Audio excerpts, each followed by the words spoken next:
రసం పిండే భలే వెరైటీగా ఉంటుంది. ఎవరది? ఏమండి డగ్లస్ ఆంటీనా? చెయ్యి వాడి ఆఖరికాలు ఇదే అవుతుంది. నువ్వెక్కడున్నావు? ఏంటో చెప్పండి. కారు పంపించనా? అయ్యో ఇప్పుడా? అవును.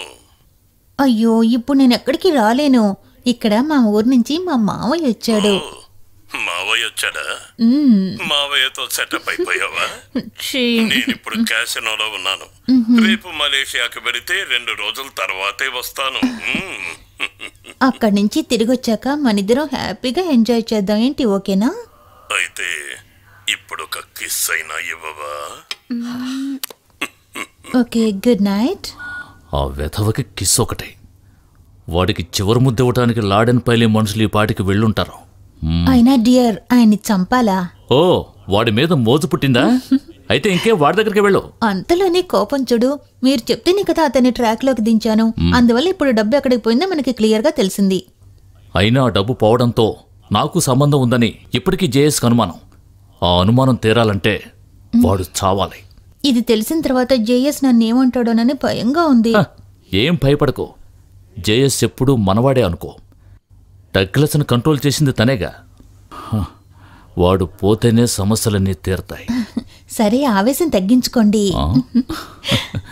నువ్వు దగ్గరున్నావు కదా. ఏమిటిది ఇలా గుచ్చుకుంటోంది? షేవ్ చేసుకోలేదా? నువ్వు చేస్తావని చేసుకోలేదు. రేజర్ బ్లేడు ఆ కబ్బులో ఉన్నాయి, తీసుకురా. నేను ఇలాగే కళ్ళు మూసుకుని కూర్చుంటాను.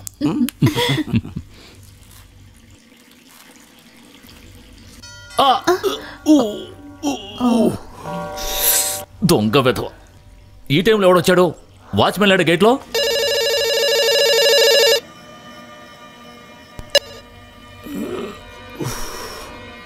ఓ ఈ కరెంటు కూడా ఇప్పుడే పోవాలా? ఓ వసుంధరా ఎక్కడికి వెళ్ళింది? ఓ చా ఎవర్రా అన్ని దారిలోనే పెడతారు. ఒక లైన్ పోతే ఇంకో లైన్ ఆన్ చేయొచ్చు కదా. ఛ ఏంటిది? ఏంటి దయ్యాన్ని చూసినట్టు అలా ఉన్నావు?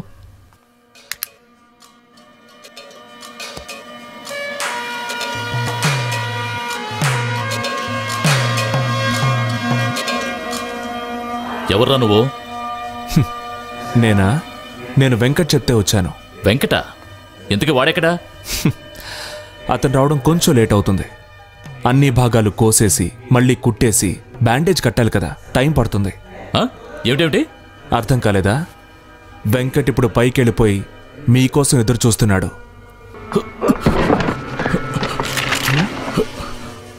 మీరు వెతుకుతున్న ఆయుధం ఇదిగో ఇక్కడుంది. వెంకటెక్కడా? వాడిని మీరేం చేశారు?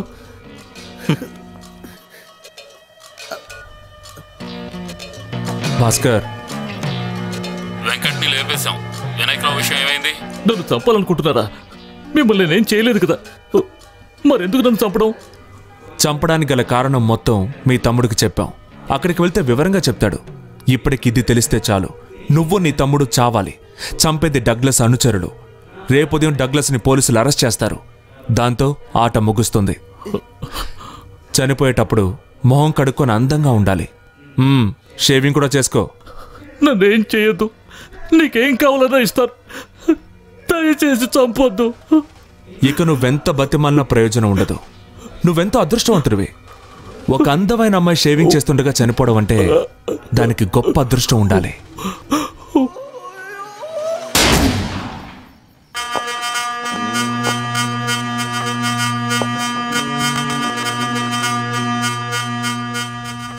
రెండు పిశాచాల అంతంతో కొందరు మంచి వాళ్ళకి మోక్షం లభిస్తుంది.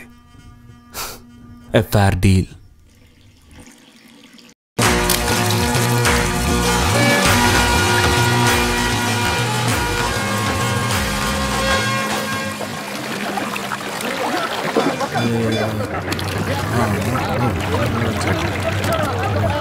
ఎక్కడయ్యా మన కమిషనర్ గారు?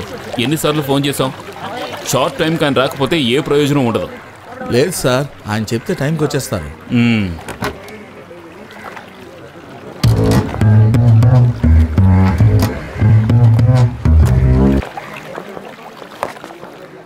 కొత్త బ్యాచ్లో సెల్యూట్ చేయడానికి ఇలాగైనా ట్రైనింగ్ ఇచ్చింది. అదే విధంగా ఇందాకటి కంటే ఇది బెటర్గా ఉంది. రారా. ఏంటా నవ్వు? దారిలో తప్పుకోండి. హలో, నువ్వు ఇలారా. వెళ్లే దారిలో తప్పుకొండ్రా అని ప్రజలను పోలీసులు కేకలేయడం అనేది 15 సంవత్సరాలకు ముందు పద్ధతి. పొద్దున్నే యూనిఫామ్ వేసుకుని బయలుదేరాడు. ఐపీఎస్ అని చెప్పుకో. కొంచెం తప్పుకోండి తమ్ముడు.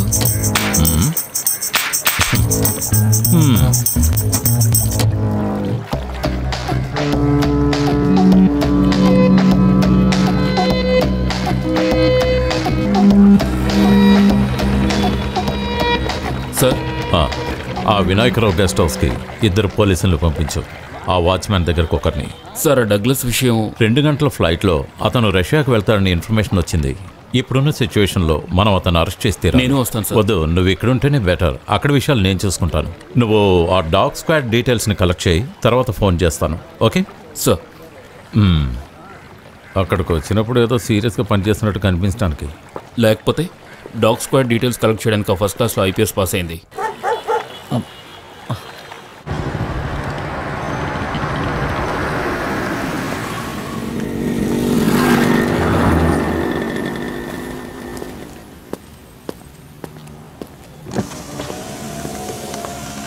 సార్, కమిషనర్ పిలుస్తున్నారు. ముందు దిగండి.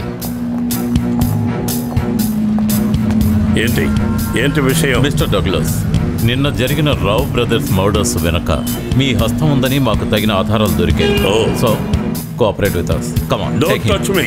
I will shoot you. No, man. I will shoot you. No. Don't touch me. Take him. Over action. What are you doing? Take him. Ramchand, lawyer Srinivasan రమ్మని చెప్పు. 2 గంటల్లోగా నన్ను బయటకు తీసుకురావాలి.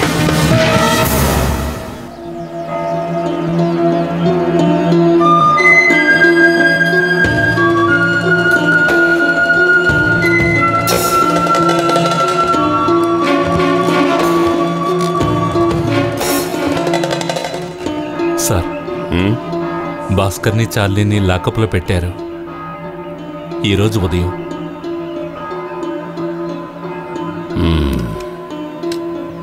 మేము ప్రస్తుతం బయట తిరక్కండి. ఎంక్వైరీలో చిక్కుకుంటే తర్వాత ఇబ్బంది అవుతుంది. ఈ హడావిడి తగ్గనివ్వండి. భాస్కర్ చార్లీ విషయం, ఆ విషయం నేను చూసుకుంటాను. విజయ్ వెళ్ళాడు కదా? అవును. నేను కబురు చేస్తాను. అయితే మేమిక సరే వస్తాం.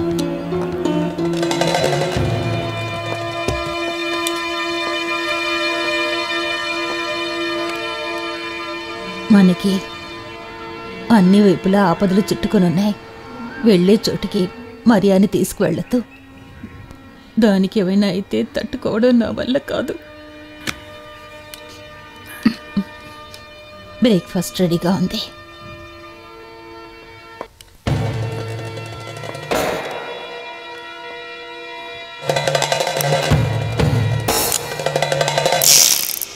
మరియా, వస్తున్నాను daddy.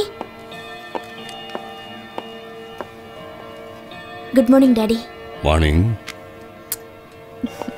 Good morning mummy. Daddy, Douglas ఒక గుంటనక్క.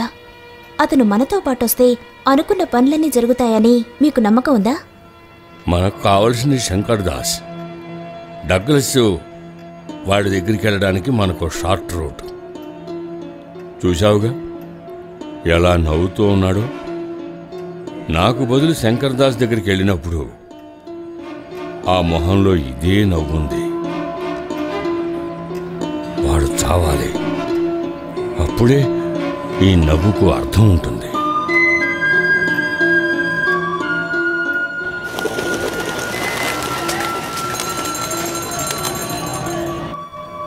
మనల్ని మాత్రం నమ్ముకున్న వాళ్ళు ఎంతోమంది ఉన్నారు కదమ్మా.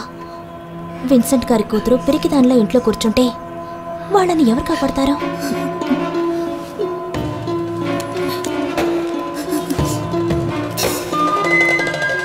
Fully loaded. 6 చస్తారు. వాడు చచ్చిన తర్వాతే నేను చావడం జరుగుతుంది.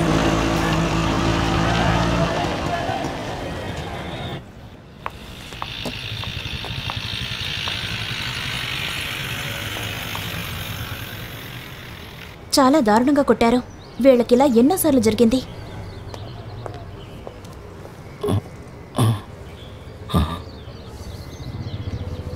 మీరు కారు దగ్గరికి వెళ్ళండి. తదేక దీక్షతో నాట్యం చేయాలి. ఏ నర్తకుడికైనా అదే ధర్మం. కళ్ళతో భావాలు ప్రదర్శిస్తున్నప్పుడు నాట్యంలో మనోధర్మానికి కూడా స్థానం ఇవ్వాలి. జరాసంధుని వధించడానికి భీమసేనుడు వెళ్ళినప్పుడు ధర్మబద్ధమైన యుద్ధంలో కూడా మాయ చేయాల్సి వచ్చింది. పాట వాయిద్యాలు వెనకాల ఉన్నప్పటికీ వెనకున్న వాళ్ల పేరు నిలబెట్టవలసింది కేవలం నర్తకుడే. ఒక్కొక్క వేషలో నాట్యం చేస్తున్నప్పుడు నా అనుమానాలు ఎక్కువ అవుతూ ఉన్నాయి. అనుమానాలు ఎప్పుడూ మనలో కసిని పెంచుతాయి. అది మంచిదే.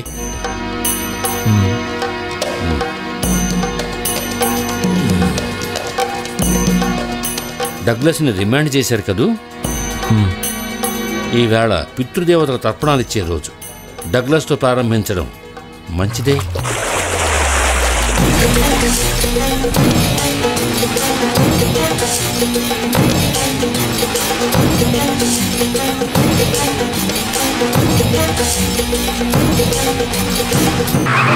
అన్నా ఒక పరోటా అయినా. గురు నాకు దోశ ఇవ్వు. భాస్కర్, నేను రావాలా? వద్దు, వాడు నాకు వడ్డించింది, నేనే వాడికి వడ్డిస్తాను.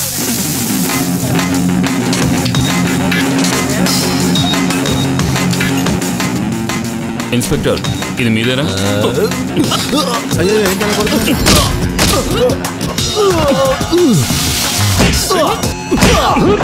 రండిరా, మనం కూడా కొంచెం ఉడికిద్దాం.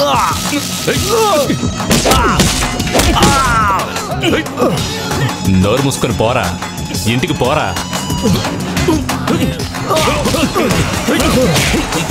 వచ్చేయండి, వెంటనే వీడి పెళ్ళ విడాకులు ఇచ్చేస్తుంది. వచ్చేయండి త్వరగా త్వరగా.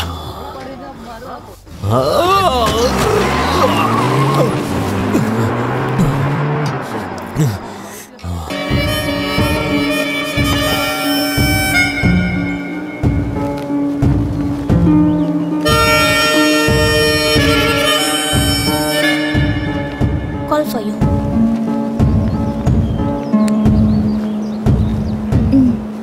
చెప్పు. JS here.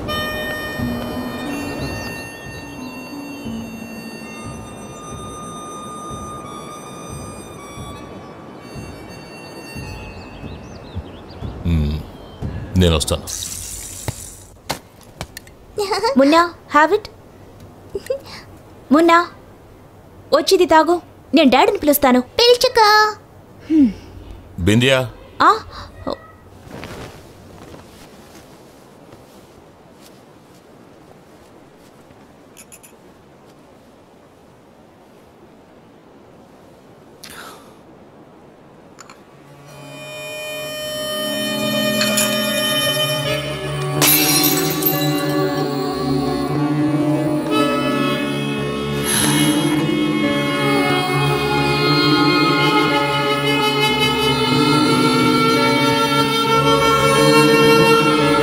Good morning. Morning.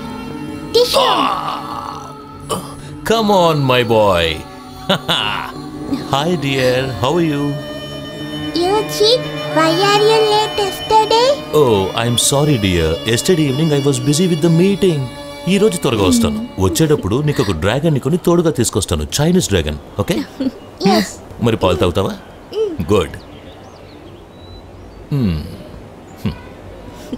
Sir, 10ంటికి మీటింగ్.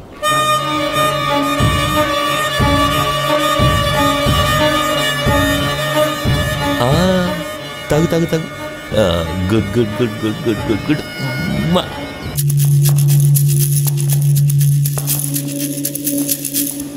మేమెందుకు జేఎస్ కోసం వెయిట్ చేయాలి? మీలాంటి వాళ్ళకి మాత్రమే ఆయన గారి హెల్ప్ అవసరం. కారణం ఈ గవర్నమెంట్ ఒక మాఫియా కదా. పనులేమీ జరగడం లేదు, కబుర్లు మాత్రం బాగా వినిపిస్తున్నారు. ఏం చేయాలో మాకు తెలుసు. ప్రతిపక్షం అవిశ్వాస తీర్మానానికి మద్దతు ఇస్తాం. ఈ మినిస్ట్రీ ఓడిపోతుంది. ఆ తర్వాత మా పార్టీతో గెలవడం ఏ జేఎస్ వచ్చినా జరగదు. ఈ మీటింగ్ ని మేము బహిష్కరిస్తున్నాం.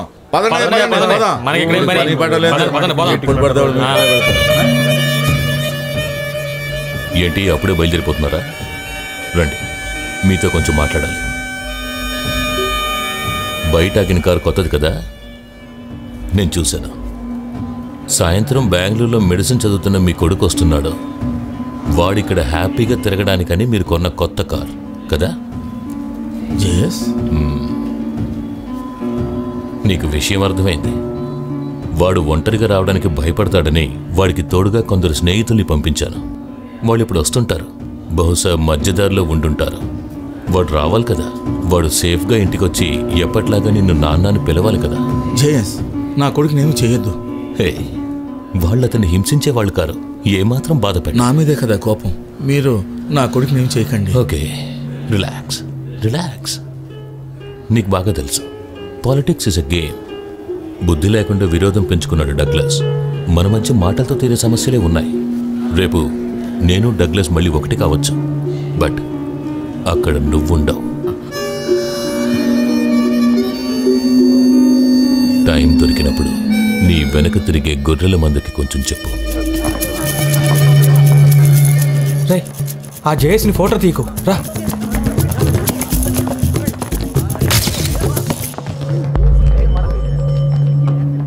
నీ పేరేంటి? ఆనంద్. ఏ పత్రిక తరఫున? భారతావని పత్రిక ఫోటోగ్రాఫర్ని సార్. జేఎస్ని ఫోటో తీస్తే అది కెమెరాలో ఎక్స్పోజ్ కాదని తెలీదా నీకు? కావాలంటే చూసుకో.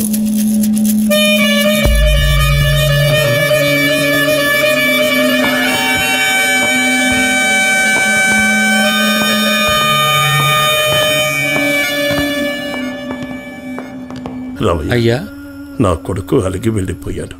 చెప్పినట్టే ఇక రాడనుకుంటాను. ఏమిటయ్యా మీరు మాట్లాడుతున్నది? కుర్రాడు కదా, కోపం పట్టుదల ఉండటం సహజం. మనం తిరిగి వచ్చేసరికి విజయ్ ఇక్కడ ఉంటాడు చూడండి. తల్లి లేకుండా పెరిగిన పిల్లలు. ఎప్పుడు వాణ్ణి నేనింతగా బాధ పెట్టలేదు. విజయ్ అప్పుడు ఆవేశంలో ఏదేదో అన్నాడు. ఓ మంచి ఉద్యోగం దొరికితే ఇప్పుడున్న పరిస్థితుల్లో మంచిదే కదటండి. ఎందుకు నన్ను బాధపడుతున్నారు? అన్నయ్యకి మంచి ఉద్యోగం దొరికింది కదా. మిమ్మల్ని నన్ను చూడకుండా అన్నయ్య ఉండలేడు.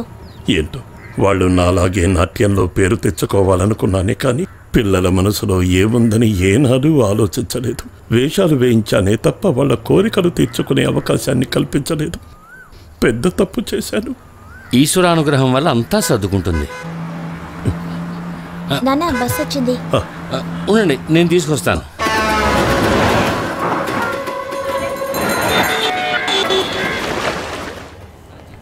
అయ్యగారు, ఆర్కే వస్తున్నాడు. ఆర్కే ప్రతిపక్ష నేత. సార్, తాళాలు తీసుకొస్తాను. వద్దు వద్దు, విఐపి ట్రీట్మెంట్ ఏం వద్దు. రూమ్ తాళాలు నేను తీసుకుంటాను. ఇక్కడున్న మిగతా వాళ్ళు అందరు లాంటి వాడినే నేను కూడా. సార్, మాకు మీరెప్పుడు విఐపినే. నెక్స్ట్ ఎలక్షన్ లో సార్ మంత్రి అయిపోతారు కదా. ఆ విషయం నిర్ణయించాల్సింది ప్రజలు కదా. రేపు ఫంక్షన్ కరెక్ట్ టైంకే మొదలవుతుందిగా. ఖచ్చితంగా షార్ప్ టైంకి మొదలవుతుంది సార్. ఇక మీరు వెళ్ళండి. సరే సార్, పదండి అయ్యా, వస్తాం. పదండి.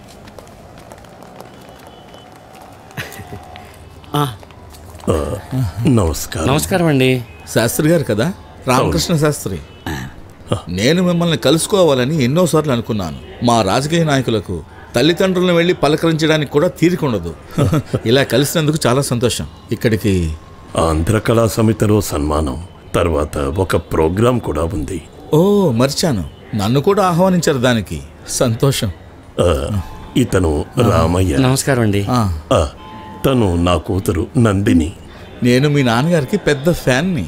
నాన్నగారిలాగా పేరు తెచ్చుకోవాలి, గొప్పదానివి కావాలి. సాయంత్రం నా రూమ్కి రండి, మనం కాసేపు తీరిగ్గా మాట్లాడుకుందాం. అలాగే. 113 నా రూమ్ నెంబర్. వస్తాను. సరే. కల్మషం లేని వాళ్ళు ఇంకా రాజకీయాల్లో ఉన్నారు.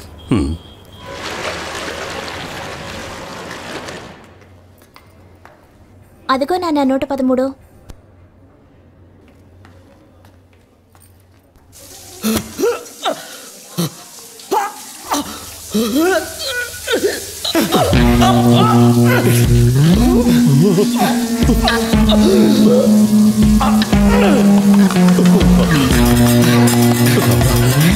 త్వరగా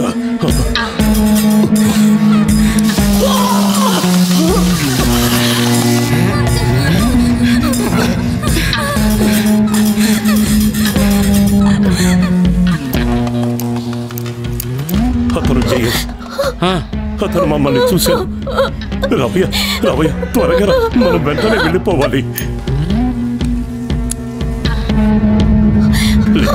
లేమా రామా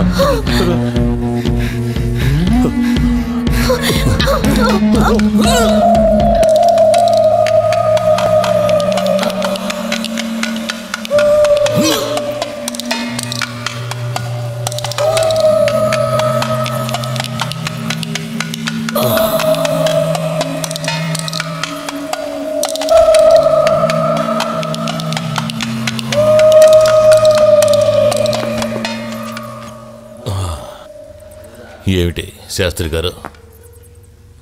సార్ దయచేసి మమ్మల్ని ఏమీ చేయకండి. నేను నా కూతురు ఏనాడు బయటికి రాలేదు.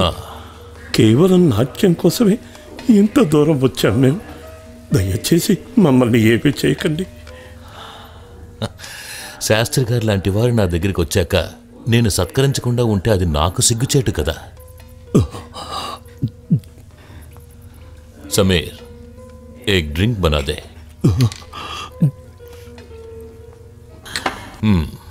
తాగండి. ఎందుకు ఇలా భయపడుతున్నారు? వీళ్ళందరినీ చూసా? వీళ్ళంతా మనవాళ్లే కదా. చూడండి, వీళ్ళెవ్వరూ మిమ్మల్ని ఏమీ చెయ్యరు. తాగండి, తాగండి శాస్త్రి గారు. నాకు అలవాట్లేదు. దయచేసి మమ్మల్ని ఇక్కడి నుంచి వెళ్ళిపోనివ్వండి. నేను చెప్తే మీరు తాగుతారు. తాగండి.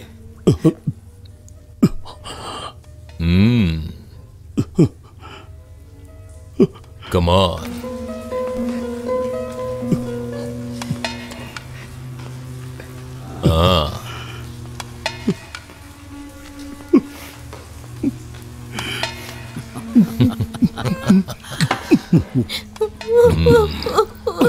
నాన్న. గుడ్. ఇప్పుడు మీరు డాన్స్ చేయాలి. ఆ తర్వాత ఇక్కడి నుంచి వెళ్ళిపోవచ్చు.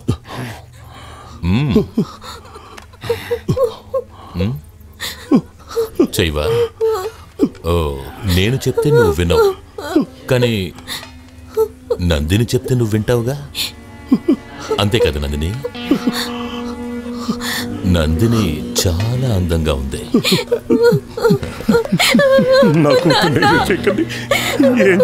ఓకే, అయితే డాన్స్ చెయ్యి.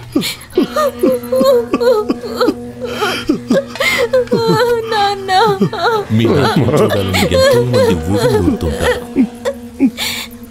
ఈరోజు నా ఒక్కడి కోసం చేయండి.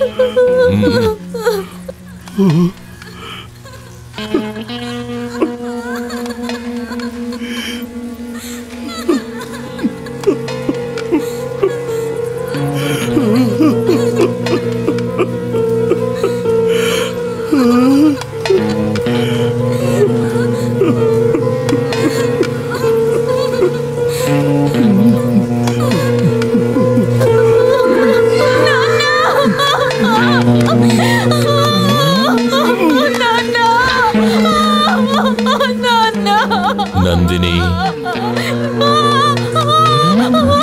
నందిని,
ఆఖరి చూపులు కూడా దక్కలేదు.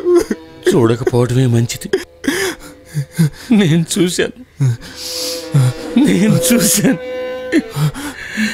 చూడటానికి ఏమీ లేదు.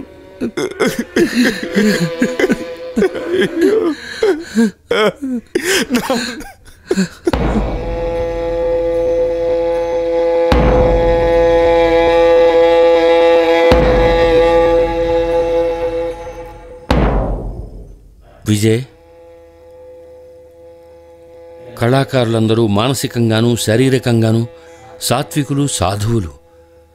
రౌద్రం, బీభత్సం అన్నీ వేదిక మీదే. మీ నాన్న కూడా అటువంటి వారే. అంతులేని ప్రతిభ, అభిమానం మాత్రమే ఆస్తులుగా భావించిన అమాయకులు. మనస, వాచ, కర్మణ ఒక్క తప్పు కూడా చేయలేదు ఆయన. నందిని కూడా అటువంటిదే. మనందరం ఏం ఆశించాం? దేశంలో అందరూ బాగుండాలని కోరుకున్నాం. ఆర్కే ఎవరికేం కీడు చేశాడు? తమను ఎదిరించి మాట్లాడేవాడు ఎవ్వడూ లేడనే వాళ్ళిలా అమాయకుల్ని నిర్దాక్షిణ్యంగా చంపుతున్నారు. కానీ విజయ్, నువ్వు తెలుసుకోవాల్సిన విషయం ఒకటి ఉంది. ఒక నర్తకుడి మనసులో అన్ని భావాలు ఉంటాయి. నాట్యాన్ని కొనసాగించు. ఒక్క నిమిషం చాలు, ఏమైనా సాధించచ్చు. నాన్నగారు వెళ్ళిపోయారు. ఆ స్థానంలో నువ్వుండాలి. వేసుకోవడానికి చాలా రంగులు ఉన్నాయి. ఆకుపచ్చ, తెలుపు, పసుపు, ఎరుపు, నలుపు. సందర్భానికి తగినట్టుగా వేసుకోవచ్చు. నువ్వు దాక్కోవడానికి ఒక్క వేషం చాలు. ఆ సౌకర్యం నీ ప్రత్యర్థులకు లేదు. నవరసాల్లో రౌద్రం నీ మనసులో బలంగా నిలవాలి. నాట్యం అంటే ఏమిటో వాళ్ళకి తెలియాలి.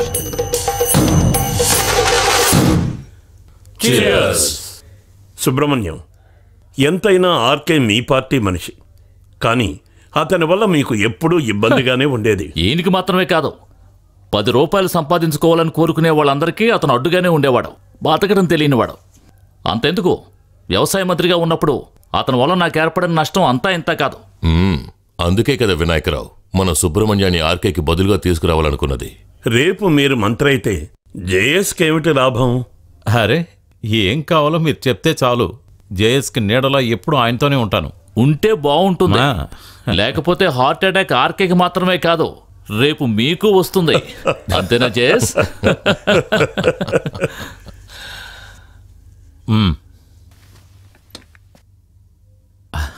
అరే విజయ్, రా రా రా. అన్నట్టు విజయ్ నిన్న ఆఫీస్కి వచ్చాడు. ఇతనికి జేఎస్ మీద ఏదో దురభిప్రాయం ఉన్నట్టుంది. రా రా రా.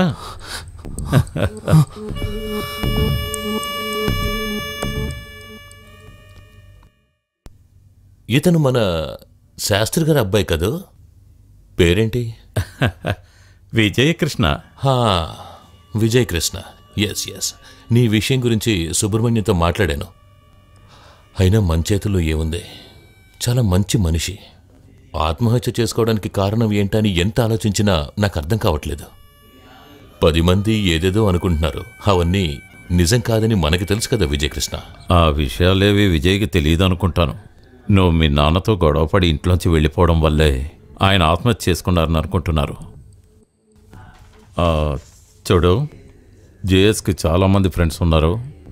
ఐ మీన్ యుఎస్లో కానీ మరో చోట కానీ నీకు మంచి ఉద్యోగం ఇప్పించాలని మేము ఆలోచిస్తున్నాం. వెళ్ళాలి.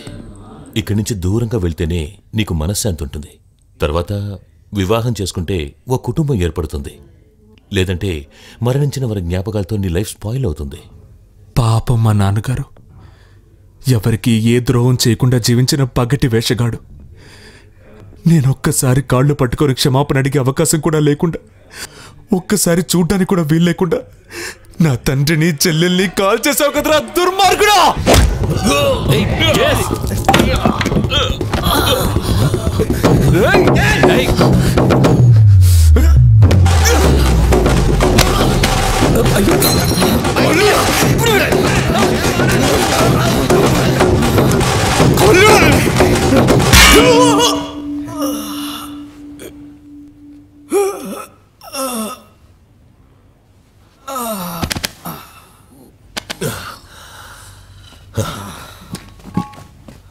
చాలు వదిలేండి. ఎక్కడో చోట బతుకుతావులే అనుకుంటే నువ్వు మా మీదే కక్ష కట్టి ఇక్కడికి వస్తావా? జేఎస్ గుండెల మీద తన్నాడు. వీడు బతకడానికి వీల్లేదు. వద్దు, చంపొద్దు. కానీ వీడిని ఇలా వదిలేస్తే మాత్రం ఈ కుప్పి గంతులు వాడు ఏం చేస్తాడు? చంపొద్దనే కదా జేఎస్ చెప్పాడు. ఇక ఈ విషయం గురించి వీడు కల్లో కూడా తలుచుకోకూడదు. ఒరే విజయ్గా, ఈ జన్మలో నువ్వు దేని గురించి ఆలోచించలేదు. నీకు కథ ఒక్కటే తెలుసు, నాకు చాలా కళలు తెలుసు.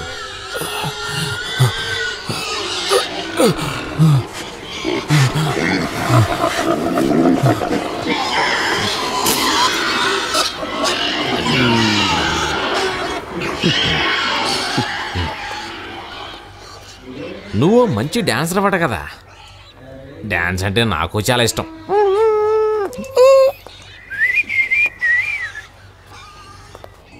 నువ్వెంతవరకు చూడండి డాన్సు, ఇప్పుడు నేను నేర్పిస్తాను.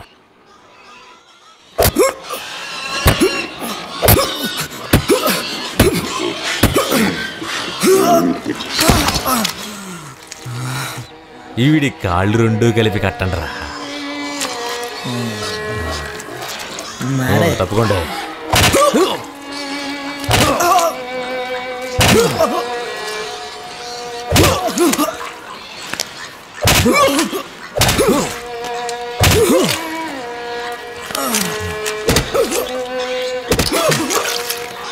ఇప్పుడు ఎలా ఉందిరా?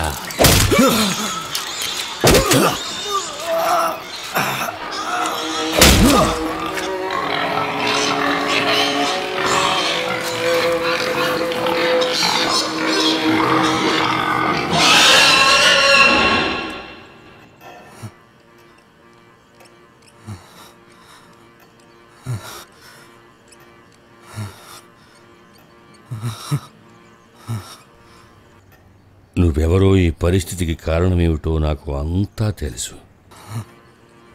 ఇక్కడ నీకేం భయం లేదు, నిద్రపో.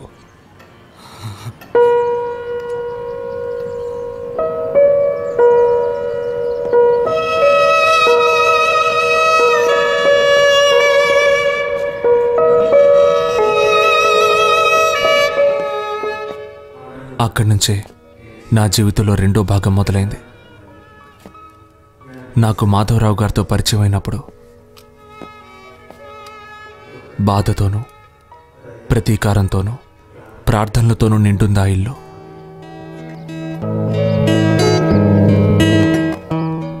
మాధవి, మాధవరావు గారి అమ్మాయి. అంత బాధలోనూ మాధవి నన్నెంతో ఓదార్చింది. కొద్ది రోజుల్లోనే వాళ్ళ అమ్మగారు కూడా నాతో ప్రేమగా నడుచుకున్నారు. నిజం చెప్పాలంటే ఆవిడ నన్ను కన్న బిడ్డలా చూస్తున్నట్టు నాకు అనిపించేది. ఇది నీ సొంత ఇల్లే అనుకో, నేను మీ అమ్మనే అనుకో. ఒక్కరోజులో ఈ ఊరంతా నా గుప్పెట్లోకి తెచ్చుకోవాలని బయలుదేరిన వాడిని నేను. అది అంత సులభంగా సాధ్యం కాదని తర్వాత నాకు అర్థమైంది.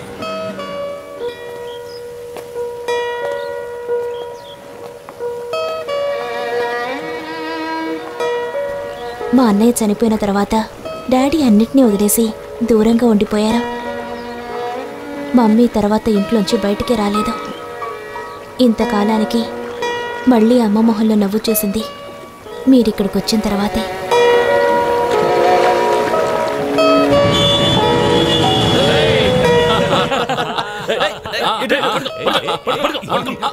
అతను భాస్కర్. మొదటి నుంచి నాన్నతో కలిసి ఉన్నది భాస్కరే.